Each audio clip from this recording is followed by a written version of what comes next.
Parties are gathering in Cairo today to restart negotiations to release the more than 130 hostages being held by Hamas. Rachel Goldberg-Polin's 23-year-old son, Hersh, is one of those taken by Hamas 6 months ago, and she joins us from New York. Welcome to Face the Nation. I cannot imagine how painful the last 6 months have been for you, the 184 days that your son has been away from you. But I know you've been on a mission. You met with the Pope. You've been to the UN. You have been to the White House. And tomorrow you will be back at the White House. What are you expecting to hear? Well, you know, this is such a painful, staggeringly indescribable odyssey that we are on. And as you said, you can't imagine. I often say, oh, I also can't imagine what we're going through. And yes, we are going to be returning to Washington tomorrow to have meetings with different people in the administration.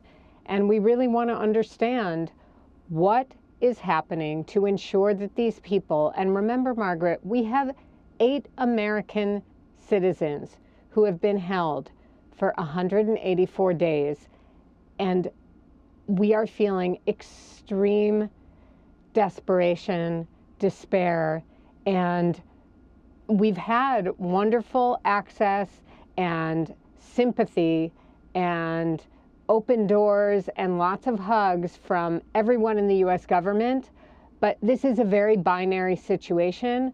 We want our people back, period. And that's what we're going to be talking tomorrow about, is what is actually going to be happening, what leverage, what levers need to be pulled in order to make this happen, because 6 months is actually a complete failure on everybody's part, and I actually include myself in that as a parent, that I have not been able to save my son. And I don't know, I think that you're a parent, anyone who is a parent can appreciate our job is to keep our children safe. And when they get in a situation when they're not safe, our job is to save them. And I feel that I have failed, and I feel that our governments have failed, and I feel that all the parties at the table have failed to get these 133 souls back home. You have said in the past you wish the mothers could be at the negotiating table. I also read you said Israeli leaders are not thinking straight because they're speaking from a place of guilt-ridden trauma. And you've asked the Jewish communities around the world to press the men in power. What are you asking people at home to do to help you? Well, there are so many different things that can be done. You know, there's advocacy really that needs to be done so that people around the world understand who is this cohort of hostages that are being held. I think there's so much noise and anger and hatred in the world that people are forgetting that there's a representation of all different types of people being held. You know, we still have 8 Muslim Arabs being held in this hostage cohort. We have 7 Thai Buddhists being held.